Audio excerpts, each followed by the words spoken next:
how did you get started in this journey? I never forget my dad, he mentioned to me, he said, "Hey man, get into selling something to the government. That's probably going to be the best kind of business to get in." Tell me about your first contract that you won with DLA. It was actually for Dayton Motors. And right now, the DLA awards over 10,000 contracts every single day. Have you used any other platforms to win DLA contracts, or is Dibs the primary only platform? Yeah, Dibs is the only place that I've gone as it relates to product supply. The DLA is very active on SAM. You can find a lot of service-based type contract opportunities. The DLA is very, very small business centric. 80% of their procurements are made through small businesses. What are some of the common missteps that people have when approaching DLA? Common missteps is not really, well, one, being afraid. The DLA does great with their Office of Small Business Programs. Reach out to them and say, "Hey, we're a small business. We're new to the DLA." The very first question I think that I recommend student clients ask, like, what types of products are no one bidding?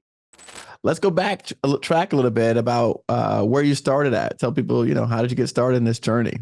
I got started in government contracting, man, over 20 years ago. As a matter of fact, my background is engineering. Okay. So coming out of college, I had a job with a local brewery. You may have heard of them, Anheuser-Busch. And Yeah. so I was working with AB as a lowly mechanical engineer and started working with a lot of vendors at the time. And I've always kind of, I grew up in a household where my father was an entrepreneur. So I knew being a business owner was going to be the end all be all solution for me. But again, coming out of college, you got your, degree, you got your resume, you got your first corporate job. In Uh-huh. the back of my mind, I'm like, okay, I got to find a path out of this. And so at night, I would always kind of put together business plans and come up with ideas of ways that I can start, a business. And I never forget my dad, he mentioned to me, he said, "Hey man, get into selling something to the government. That's probably going to be the best kind of business to get in." And again, I'm like 21 years old. I was like, the Right. government? Right. It just seemed really vague. And he said, "Yeah, the state of Missouri, man, you might want to start there." And so I was like, okay. So I started doing a little research. And again, we're talking over 20 years ago. So we didn't have like Google. I think Yahoo was the platform back then, and it was really rudimentary back then. But I started researching just government contracting with the state of Missouri. Decided to start a company. And at that time, I think I just wanted a very generic name to a business. So I started National Material Supply was the company that I started.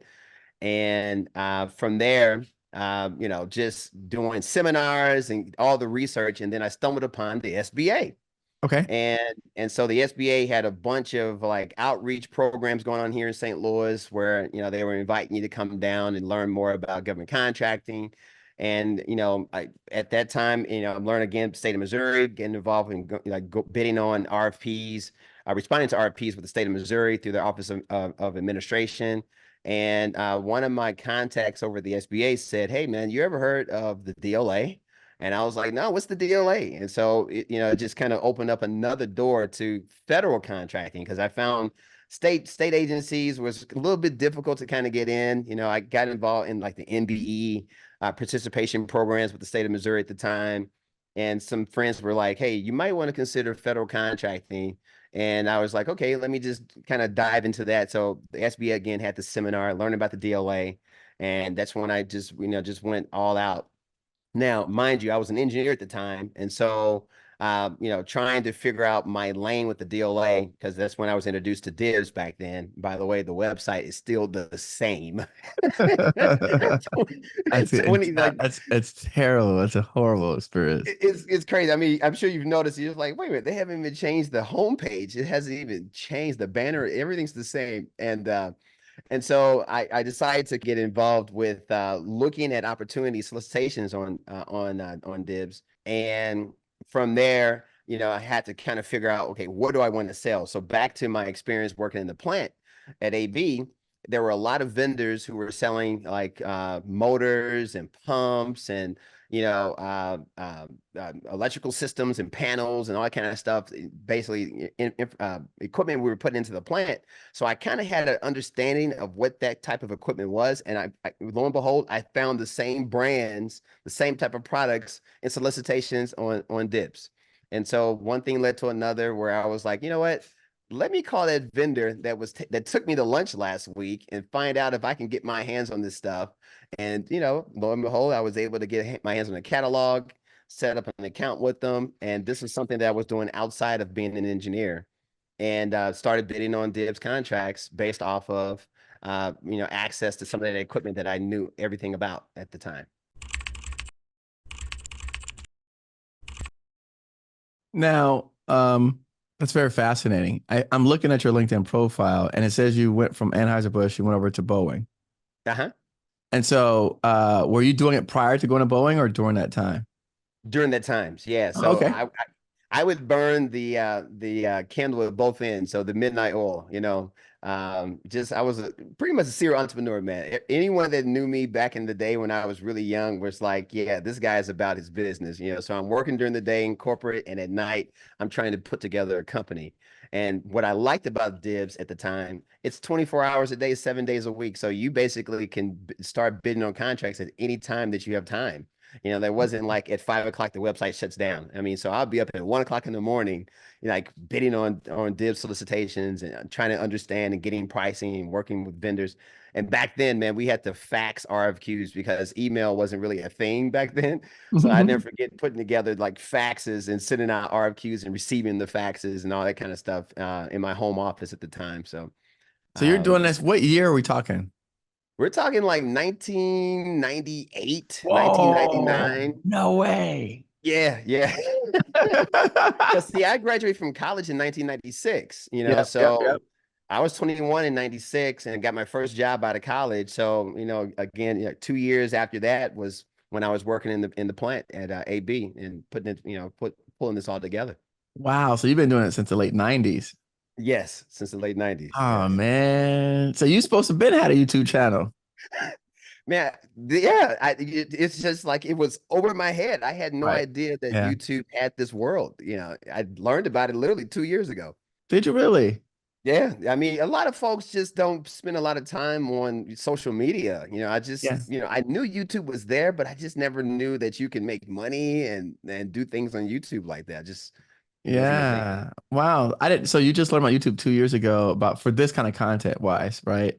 Yeah. I find that fascinating. When I'm speaking out, I tell people that the reason why I do events now is because the 50 and older crowd doesn't use YouTube for these type of searches.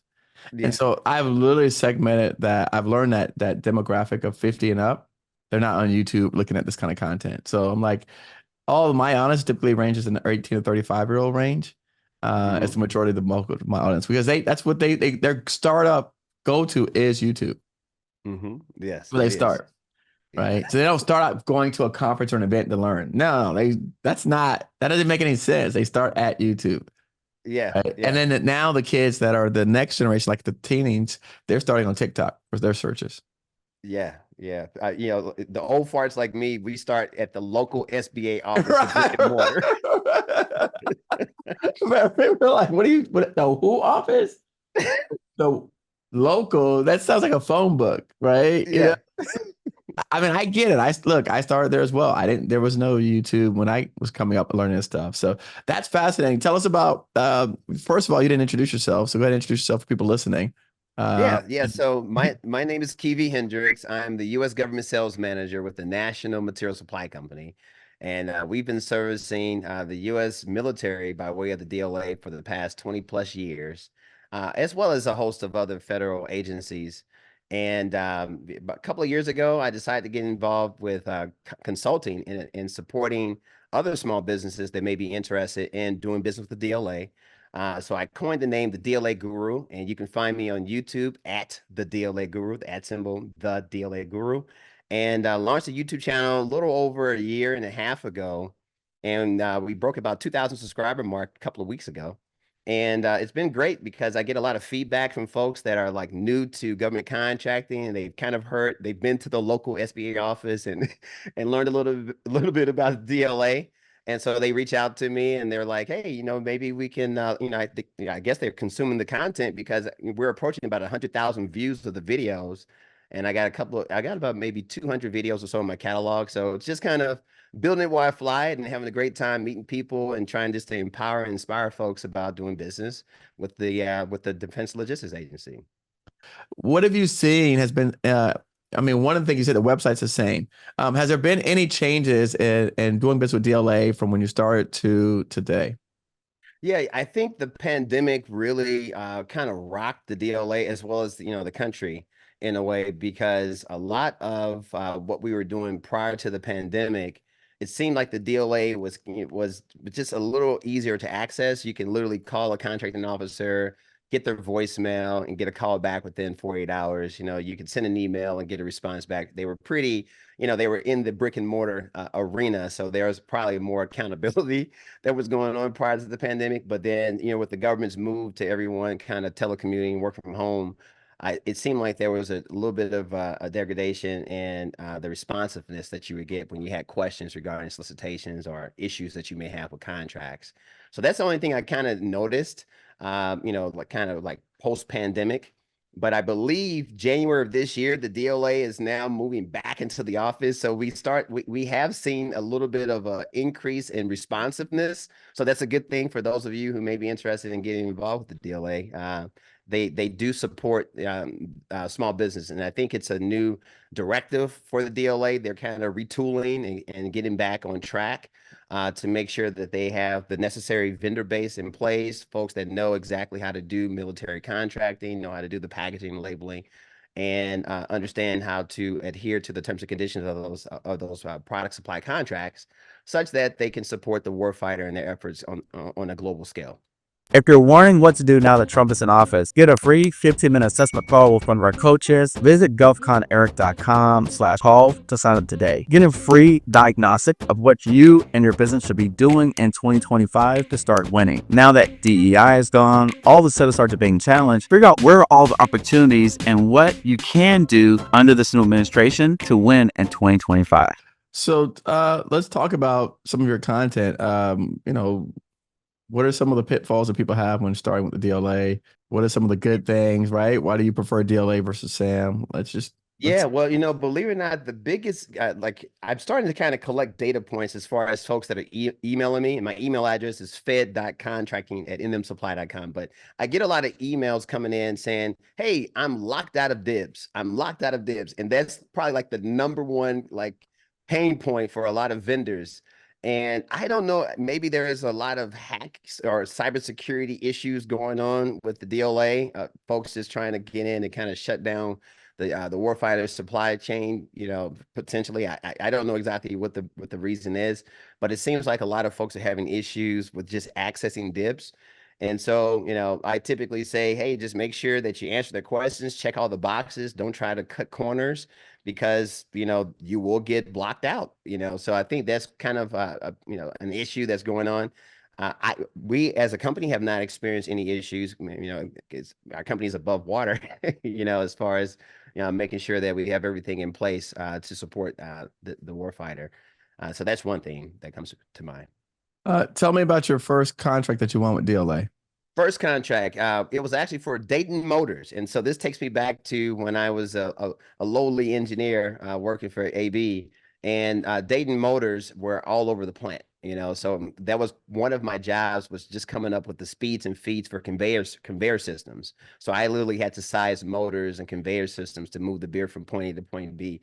And I had a rep that worked with Dayton Motors, and actually the rep was working with, he was from Granger, so AB at the time were buying all their Dayton Motors from Granger.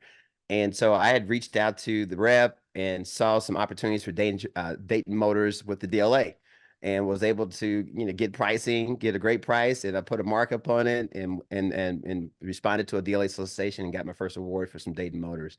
And it was kind of cool because I knew exactly what the motor was. I knew the part number. It was one that we actually had in the plant. So I knew a lot about what the DLA was buying. So I felt very comfortable about selling that to the U.S. military. So yeah, that was my very first contract. How did you finance it? Uh, Actually through a line of credit with Granger. At the time, Granger was kind of giving out accounts, so like if you had a small business, and of course I had a few contracts under my belt with the state of Missouri. So I did have some Okay. like past performance and things like that with other vendors. But at the time, I remember reaching out to Granger, and I think they gave me a line of credit like $5,000, which was a lot of money back in the 90s, man. It's a Oh, lot.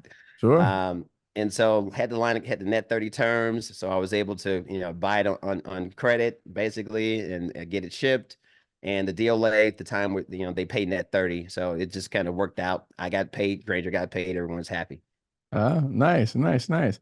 How did you continue to progress along that path, right? Yeah, I mean, so from there, it's just more or less looking at more opportunities because the DLA, they at the time, I mean, even to this day, they have so many solicitations and so many different requirements.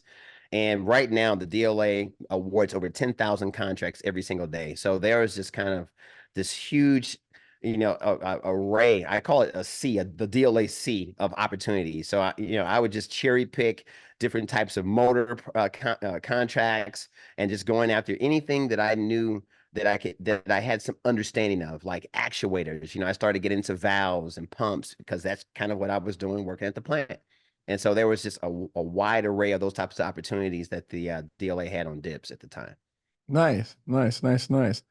Now you're bidding on DLA Dibs. Have you used any other platforms to win DLA contracts, or is Dibs the primary only platform? Yeah, Dibs is the only place that I've gone as it relates to product supply. Now, of course, you can go on sam.gov. Yeah, you mentioned that in your first question about sam.gov. Yeah, the DLA is very active on SAM. You can find a lot of service-based type contract opportunities on sam.gov. The DLA is always doing research and development, working with different military customers. So you may find some opportunities, sources sought type opportunities on sam.gov where the DLA is the requester. But we traditionally have not pursued those types of opportunities on the sam.gov array. So our company specifically focuses with the DLA on Dibs. Okay. All right. So what are some of the common questions that people ask you about? They always ask, what product can I sell to get rich? All right, let's go. Hey man, look. All right. Yeah, so that's a real common question. I think everyone is just kind of looking at the GovCon space because there's a lot of information that's floating out on YouTube and like TikTok and all the different social media platforms that says you can become a multi-millionaire overnight, doing government contracting. So I think people look at, the DLA spends about $51 billion a year. That's kind of like their annual budget, and they spend it. And so there's a lot of money going through this agency. So folks are always trying to find the path of least resistance. And so that's a lot of questions that I get from a consulting perspective. What products do I recommend you sell? And it's hard to kind of say, like what product I recommend, because like you may have a requirement this year where the military may not have the requirement next year. So I always look at ways to, instead of thinking about getting rich selling to the DLA, I always say try to find a path where you can support the DLA and support the warfighter. So the DLA's motto is, warfighter always. So if you kind of have that type of frame of thinking, mind frame, I think that you're going to find ample opportunities to support the DLA, but you got to come at it from the right perspective. Now, as it relates to industries that I think that could be very lucrative for small businesses, I think if you can get into the manufacturing sector, so the DLA has two types of products. They have commercial off-the-shelf type products, and then they have custom built products. Okay. So the commercial off-the-shelf is great, especially if you have great relationships with some of those brands, where you can get like tier one pricing.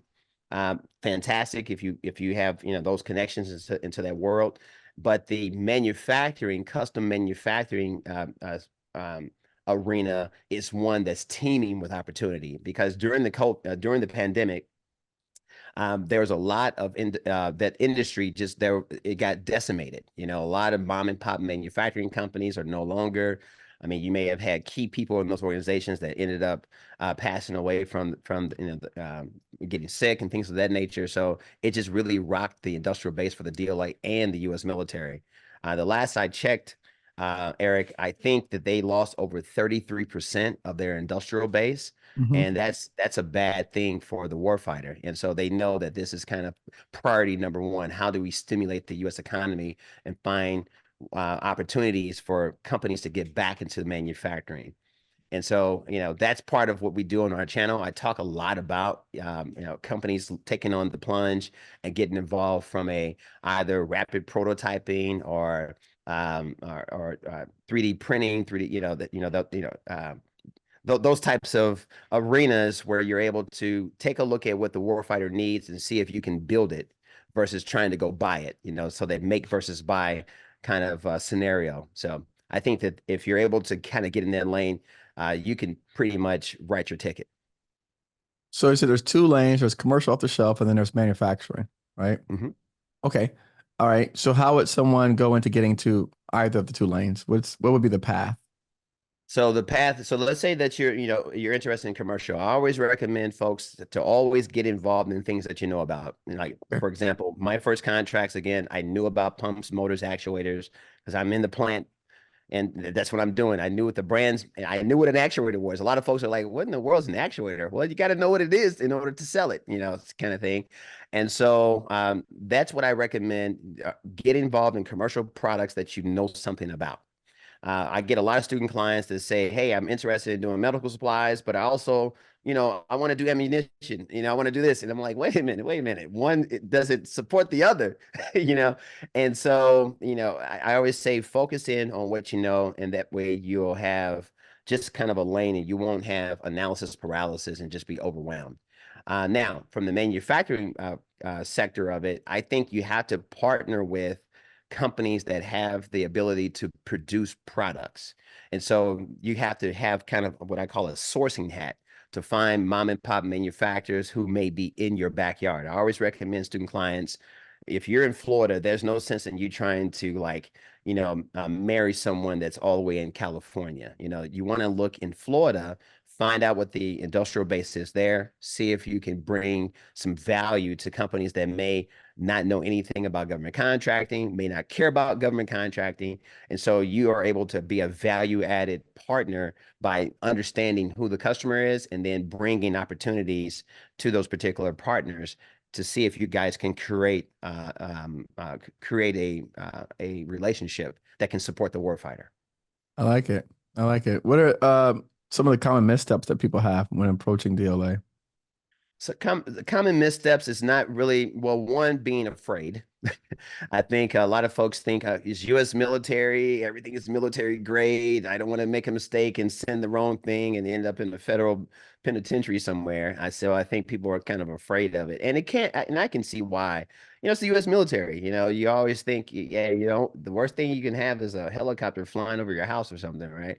And so that's one misstep. You shouldn't be afraid. One, to the DLA does great with their Office of Small Business Programs.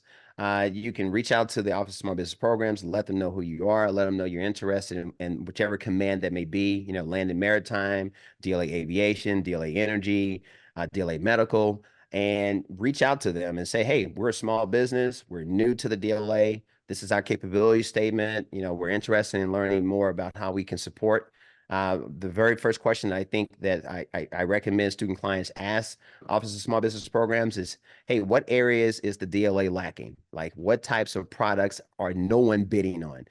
Let me take a look at the no bid list. You start there and then see if the no bid list jives with what you may offer, and that way you may find a path to support the warfighter in their effort as well. And they'll give you that information. Yeah, the Office of Small Business Programs, yeah, they'll definitely get it. Now, it depends on which office that you're talking to. There's a lot of them I'm hearing that say, hey, call Apex. You don't call us, call Apex. And Right. so they're kind of leaning on the Apex accelerators to kind of support them, because I imagine these guys get inundated with emails and phone calls. And so they're just trying to delegate and spread the work around a little bit. So if you're lucky enough to get referred to an Apex accelerator and they're in your region and you got a great team that supports the local Apex accelerator, yeah, you will definitely get your hands on the information as it relates to how you can help the warfighter. So, all right. So what are my first steps? I get registered in Dibs. Yes. Okay. I determine whether I'm doing COTS or manufacturing. So I've got some Yes. supply relationships. All right. I've called them. Let's say they gave me the list. Yes, these are all the things that we're falling short on. How do we, what do you recommend next?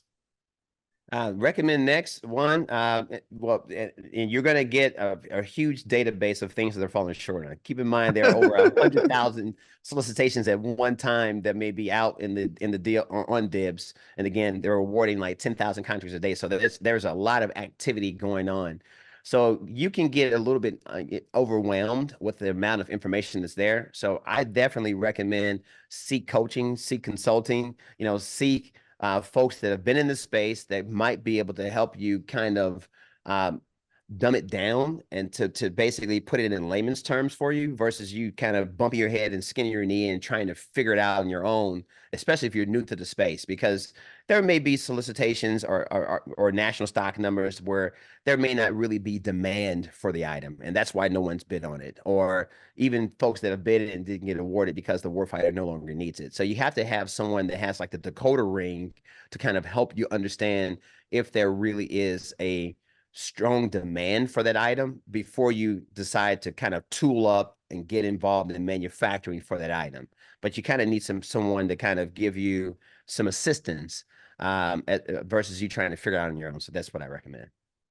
One thing that you mentioned earlier was you mentioned a couple names like DLA, Land and Maritime, and some of the other regions within DLA. How does someone know which one of those to choose to work with? Yeah, because each one of those commands will purchase a certain type of product to support the warfighter in that arena. So, like for example, DLA Land and Maritime, they're focusing on land, military assets, and maritime. That is anything that floats on water. And so, if you are, you mentioned COTS, commercial off-the-shelf type items or manufacturing items. If you have some background and understanding, let's say, for example, I have a student client that focuses on Ford motor parts.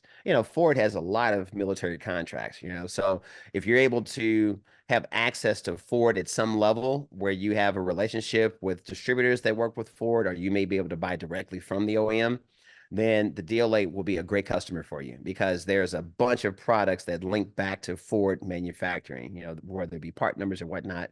So that way you can look at on a COTS perspective.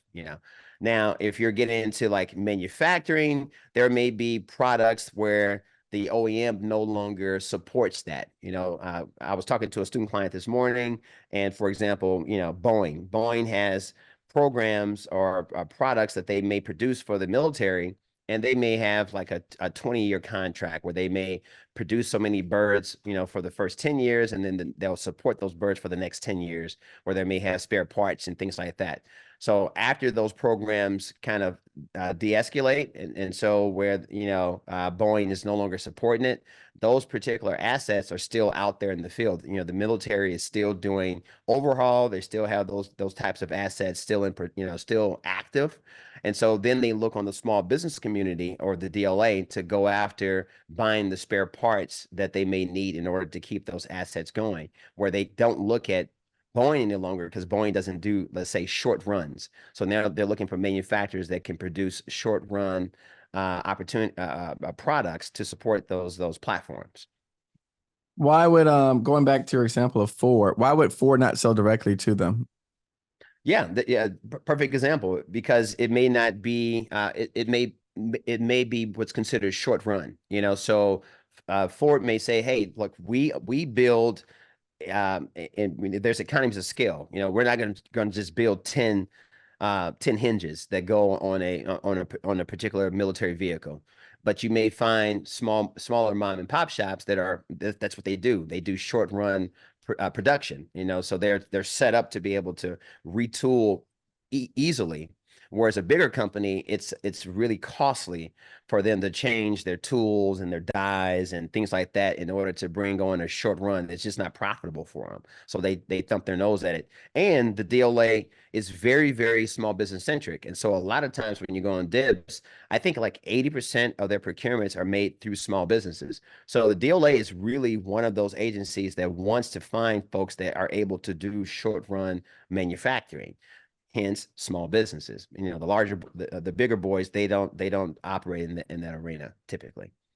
Just going back because you brought up Apex Accelerator, is this an area where Apex Accelerator can help people? It depends on what region of the country you're in. What regions can they help people in? How about that? Probably Florida. I'm sure you're down there in Florida. I don't know, but I don't know about the people. Why would you sue Florida that they can help?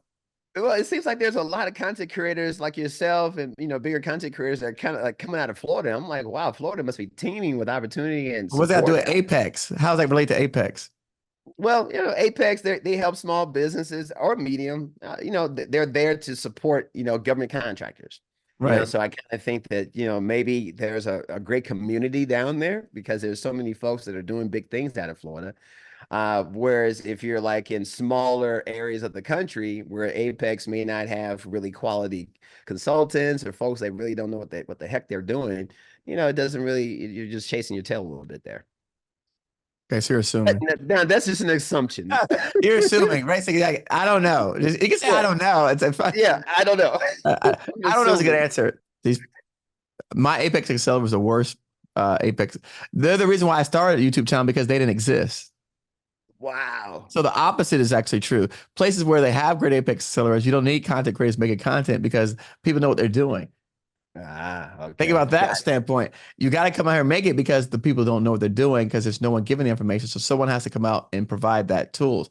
Places where people are giving access to great information probably has far less people doing it, what I do, because they don't need this information because they already have it. Interesting. I didn't think of it that way. Yeah, see, Makes you were looking sense. at the cup half full instead of half empty. You're trying to be very positive, which is admirable. Yeah. But no, we haven't had a great Apex Accelerator experiences in Florida. In fact, that's the reason why I do my conference now in South Florida because the lack of information to government contracting and federal contracting in particular, it's so sparse down here that we have this huge industrial base that could help support the warfighter, but because they don't know how to do it, because no one's paying us any attention, that's the reason why I decided to bring my annual conference to the Miami Broward area because I want to inform all of those people and I want to introduce the government decision makers how to come in and work with us because we have not only just the South Florida community, but now we have all the financial communities moving here because we've got the private equity funds, the wealth managers, and all those guys that control a lot of the monies coming to South Florida and they're buying tech, they're buying all the innovation. And so again, if we could just help bring the government piece to that, we can help accelerate and solve some of these issues that we're talking about. Okay. All right. That's why I did it because it was a gaping hole here. Gaping hole. Wow. Well, you Yeah, guys it are was a doing it, man. sinkhole. It was a sinkhole that we're trying to fill, you know? So I'm giving the credit to the wrong agency. Right. You're right. You're like, oh yeah, they trained you guys so well that you go push it out there. No, they didn't exist to the fact that one of my friends won SBA award down here in Florida. And when he got there on stage, they said, with all the SBA people, he goes, I'm so happy to finally meet you guys. I haven't talked to you since I got started in the program. Got it. Well, that was his speech on stage. Wow. Yeah. So, all right. Well, lesson learned for me. I mean, my experience with the SBA has been fantastic. I mean, here in St. Louis, and we have an office here in St. Louis and in Dallas, Texas. So I'm in St. Louis for the spring, and out here, I've just had great contacts, whether it be through the 8A program, because we were part of the 8A program from 2009 to 2018. Really? And my point of contact was fantastic here. Helped out with a lot of the opportunities that came across our desk. Never really gave a lot of pushback. And if I had some issues and needed some support, he was always a great place to go and get access to information to support our company. So, I'm speaking from a perspective that if you got a great office, you will shine, and so if you don't have a great office, I think it's going to be more difficult, but you created the office, which is awesome. Now Texas is a little different. I did have some conversations with some Apex Accelerator folks, and it was not a very good experience. And I was like, okay, yeah. And so, I think there may be some opportunities to have your team come to Texas. Well, that's why, again, I wanted to give a plug to some people that were doing good jobs. And, you then try to give credit some credit where it was not deserved. So I was trying to like, okay, tell me the good people, because that's a question that people ask me all the time. They're struggling, finding good help and decent assistance out there. And clearly we can't serve everyone. So I want to steer people towards some of the better places that you've run into with those experiences, because I'm not all over the world. I don't know. So if someone else is like, yeah, well, I've had a good experience, then that's kind of what I want to do, because everyone says go there, but no one has actually had the experience. So then they can't tell you whether it's good or bad. I'm looking for someone to say, yes, we had a great experience here. This is a great place to start, because sometimes what I find is that a lot of times, particularly small business and minorities in general, they are self-defeated before they begin. Yeah. Yeah. And so we can't, if some people are going there and they're getting a bad experience, they're like, this doesn't work. I already talked to them. These guys don't want to help. Yeah. Yeah. So And I'm trying to get people to go into some places where that they could get some of that encouragement and support that it's needed, right? Because there's people that's boots on the ground. So we can only do so much from our prayer view up top. But if there were some great resources that I could forward people to, I would love to hear about them. And that's kind of what I was looking for. okay, cool. Well, hey, well, Missouri is definitely a state to consider. Put that on your radar screen. All I think right. Missouri for SBA people. For the SBA. Yeah. All right. For SBA. Yeah. SBA and Apex. I've talked to some Apex Accelerator folks as well. And once you get your account set up, they are there to support, at least they've supported our company. From just kind of contacts, they do a lot of networking here in Missouri as it relates to that. Yeah, no, that's great. No, that's good. So I'm looking at one of your videos 2 months ago. It says top 5 reasons to drop ship through DLA and Dibs. Let's run through that. All right, cool. Talk to me. Oh, so you have a direct. Okay, I thought you had a question about it. Tell me go through the video. Talk to me about it. Okay, so man, I have so many videos. So let's see. I guess. Well, I mean, it doesn't have to be that. I mean, I don't. Whatever. What are some of the top 5 reasons to drop ship through DLA and Dibs? Yeah, some of the top 5 reasons. One, okay, so the reason why I came up with that, and if I recall right, the video, there are a lot of folks that are kind of in that Amazon, industry, where a lot of folks kind of got working with Jeff Bezos and his team for the past, 10, 20 years, and supporting Amazon from a drop ship perspective, the Fulfilled by Amazon program. And some folks are getting a little disgruntled, about what's happened. Amazon has corporate America, it's become corporatized, and so a lot of folks felt like there's a lot of pressure. It's really competitive. They're competing on price and they're not really competing on value. And so they're kind of moving that model and saying that we like this drop ship model, but we need some new customers that we can potentially work with because it's just being saturated in the Amazonian space. And so I recommend that folks that are in like pure drop ship, and they understand that model from warehousing, taking the product from point A to point B, to consider government contracting. And I think government contracting could be kind of the next the next area, the next boom, as Amazon was, 15, 20 years ago, but for drop shippers. And so the DLA is pure. It's a great organization that's all they care about is products. They want you to basically, in essence, drop ship products, but of course you have to meet certain criteria because we're talking about military grade products. There's military packaging, labeling requirements, and things of that nature. But they don't need you to show up to their warehouse. They basically, you get it shipped to them, and the DLA takes care of it from there. So that's one reason, I think is just an emerging opportunity where it's teaming with opportunity for folks that understand that type of business model. 2, it's the federal government. It's a gift that keeps on giving. It's recession proof. So the federal government must feed. They must buy in order to kind of keep the economy going. So you got a customer that's always going to be there. There's always going to be requirements. You're never going to go on Dibs and see a lack of opportunity on Dibs. And it's always it's a dynamic platform where right now the DLA manages a database of about 5 million national stock numbers. So anything that you find on Dibs is linked back to an NSN, which is basically almost kind of like a UPC code would be to a product. It's a unique product identifier.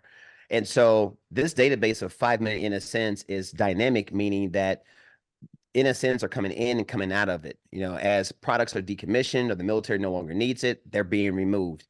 And as the military is buying new technologies, new types of military assets, they're adding more innocents into it. So it's always going to be this database that's kind of breathing. And so if you have access to the knowledge and you understand this customer and you know how to sell to this customer, you'll forever have opportunities to support from a product dropship perspective to the DLA. So, you know, those are two that just come off the top of my head. And of course, you know, it's a great community for you to build a business. You know, like a lot of what we've done in our company over the past 20 years, you know, I've put together internship programs where we work with local universities. And this is something that anyone could do in their backyard as well to have community. And so what we do through our internship programs is teach young people about government contracting. So I have them actually come in my office, learn about selling to the DLA, learn how to build, you know, relationships with vendors, vendor management, because vendors, you know, they're here today, gone tomorrow, companies come and go, you know. And so knowing how to communicate with and building your vendor base as well as building your internal team is definitely a pro as it relates to selling to the DLA. So it's just not only just selling the products, but if you're really about building community, building something more than just you, the DLA is definitely an awesome customer for that as well. Nice, nice, nice. Uh, you know, people who say this sounds really hard, what do you say to them? Yeah, it is.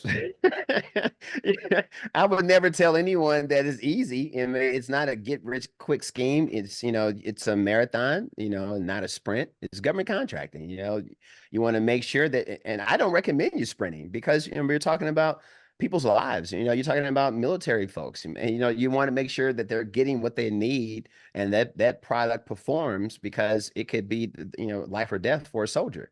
You know, so I don't think that you want to rush into this. You have to have it's hard if you kind of think I'm going to get rich overnight. It's going to be hard. But if you kind of look at it from down the line in building community, building something where the military can look at you as a subject matter expert and then they begin to send you RFQs versus you finding RFQs, you start to get, you know, what they call it, market research surveys that come to you straight from the DLA. That's when you know you're doing something right, you know? And so um, that's why it's hard. I think people have the wrong focus, the wrong mind frame as it relates to government contracting, in my opinion.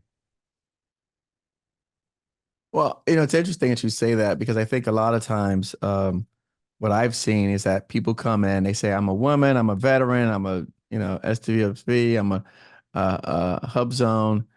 How does any of that apply to DLA?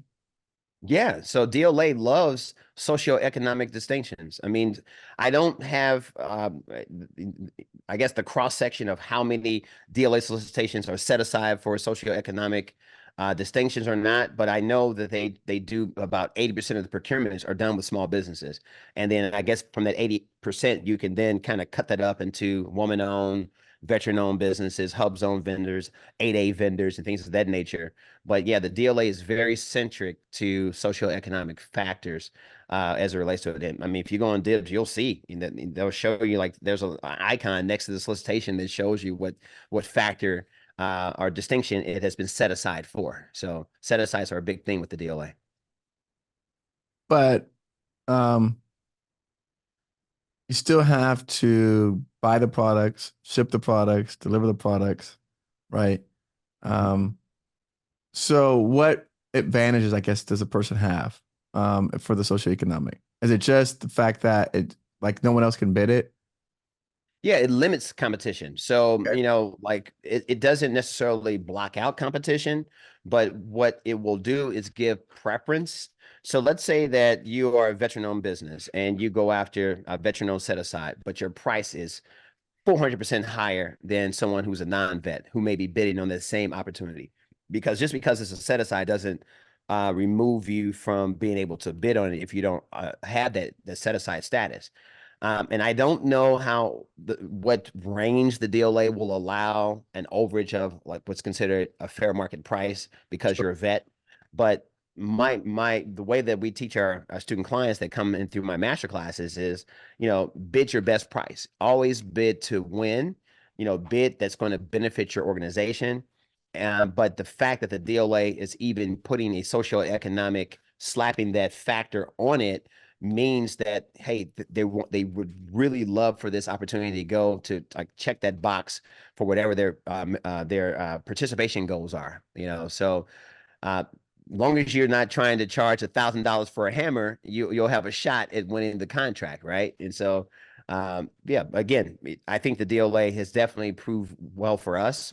For example, we're a hub zone company, and so we do find that we win a considerable amount of contracts to support the hub zone program with the DLA. And I'm not going to say that we just focus myopically on hub zone, because DLA is huge. I mean, we bid on woman-owned set-aside contracts as well, because hey, we may have a better price than a woman-owned business, and it may meet whatever criteria that the DLA has in place to say that's a fair market price. We're going to go ahead and go with the non-WSB company because it benefits the taxpayer or benefits the warfighter in a better way. Okay, so then non-woman-owned businesses can bid on those contracts. Yeah, of course. Yeah, you can bid on them. Yeah. Well, you say of course. That's not what people assume when they look at that. Oh, okay. So that's why I'm here to educate. Remember, we're here to educate. If I saw something that said woman-owned business and I said I'm not a woman-owned business, I would not bid it. Oh, yeah. Okay. You can bid it. Yeah, you can. Does that make sense? Like, yeah, we assume that it's only for women-owned businesses. Yeah. Because a lot of times, too, keep this in mind, that a woman-owned business may not bid it. All right. So even though it's a woman-owned business set aside, there may not be a woman-owned business that has the ability to procure that product, but a small business comes in and they can do it. So the DLA is then going to say, hey, we'll go ahead and award it to a non-woman-owned small business partner. How often does that happen where people are not bidding these projects? Do you know? I think it's a huge number. I don't know exactly what the number is, but It's huge. If you look at, yeah, I mean, the last time we pulled one of the, I think this was Land and Maritime, we pulled their no bid list. There were over 10,000 solicitations that were on the no bid list, like 10,000. It was like, wow, this is going to take a long time to go through all this, Wow. Wow. So yeah, the DLA needs help. It definitely needs help, and that's another reason, Eric, why I launched my channel, because I wanted to get the word out. I didn't think the DLA was doing a very good job in marketing who they are. I don't know if you've looked at some of their content. I mean, I think last I checked, the DLA has an official YouTube channel, and I think they have like less than 500 subscribers on the channel. Really? And this is go ahead, log on I'm there. gonna look it up. It's like, I'm like, why in the world is the DLA not promoting this stuff more? But believe it or not, man, 2 years ago, when I kind of got into the space and started kind of dibbling and dabbling and got really serious about a year and a half ago with it, that the DLA wasn't doing a whole lot. Guess what? They have an Instagram page now. I think I kind of shook some stuff up over there, man. Like, who is this guy, the DLA guru? Oh no, we can't let him outshow. They now have 4,000 subscribers. Oh, now, okay, it's jumped now. All right. Last I checked, it was like 500 subscribers. So, but I mean, the content. I mean, how many videos do they have in their catalog? 1.3K. Okay. All right. So yeah, but I mean, they're talking about all kind of things. It's not how to win contracts, right? It's like, supporting the force, and like, it's not necessarily winning contracts. Yeah, it's about the operations. It's about it's about the people working there, stuff like that. Like award shows. It's not about actual contracts. Exactly. Yeah. Last time when I checked, it was like 500 or something, and I remember that it was like, wait a minute, these videos are talking about, like, congratulations on 30 years of service. Yes. And I was like, yes. That's what it's talking about. Yeah, not how to do business with DLA. No. Yeah. Interesting. No, that's wow. So again, going back, we talked about the different parts of DLA. We talked about national stock numbers DLA, right? Building up a database, COTS versus manufacturing. What other things that you want to share with people who are considering doing this? Yeah, some other things to share is, hey, government contracting is a huge arena. And I know, Eric, you talk a lot about, service-based contracts on sam.gov. a lot of folks are always kind of like vouching for past performance. And I always say, hey, DLA is a great the barriers to entry are so low that you can get involved in DLA and sell some products that you can literally go down to your local Walmart and resell to the DLA to get some past performance. It's so much low hanging fruit. Now you had a federal agency, one of the largest in the federal contractor community, that you can say, hey, I actually performed on a contract with the Defense Logistics Agency. Here's my contract number. Here's the period performance. I have past performance in as a federal contractor. So I recommend folks look at the DLA as a great source just to kind of get involved and understand a little bit more about it. And benefit is you'll get some past performance along the way. I like it. I like it. No, I like it. I like it. That sounds good. No, I like that. I like what you're doing. It's interesting because, um, I only know a couple people that are working into the DLA, and so I'm always fascinated by it. What was the hardest thing that you had to overcome on a DLA project that you performed on? Hardest thing to overcome is sometimes you get yourself a little bit not understanding what the true requirements are in the contract. So our company from time to time we'll get contracts where we're doing O-rings, right? So to support some of the aircraft out there. So the DLA is really meticulous about how they want things to be packaged. And I remember one time we had a contract with like 5,000 O-rings, and they wanted each O-ring to be individually packaged and individually labeled. And so, it's like, wait a minute, 5,000 O-rings, and the O-rings were like the size of a dime. So just imagine the amount of labor that goes into literally taking one O-ring, put it in a bag, heat sealing it, putting a label on it, and then, shipping this thing out. And so we kind of lost our shirt on those, early on, those types of contracts, not really understanding the labor cost, the overhead that goes into just doing the packaging of it. And so that's where you can kind of shoot yourself in the foot and not really understanding that. So that's what, I recommend folks take a look at, content, take classes to really understand it, where folks are giving you the I guess the 101s, so that you don't get yourself in a pickle and lose a ton of money going after DLA contracts where you don't really understand what the requirements really are. I like it. I like it. I like it. No, that's good. That's good. Well, as we're approaching on time here, why don't you go ahead and close people out? We're gonna have all of your contact information, all your socials, everything on the platform. But I always like to leave people with some positive words, giving them hope that this is possible. And because again, it's difficult, right? When you're sitting down, you're trying to figure out, what do I do? Do I go here? Do I do this? Do I sell this?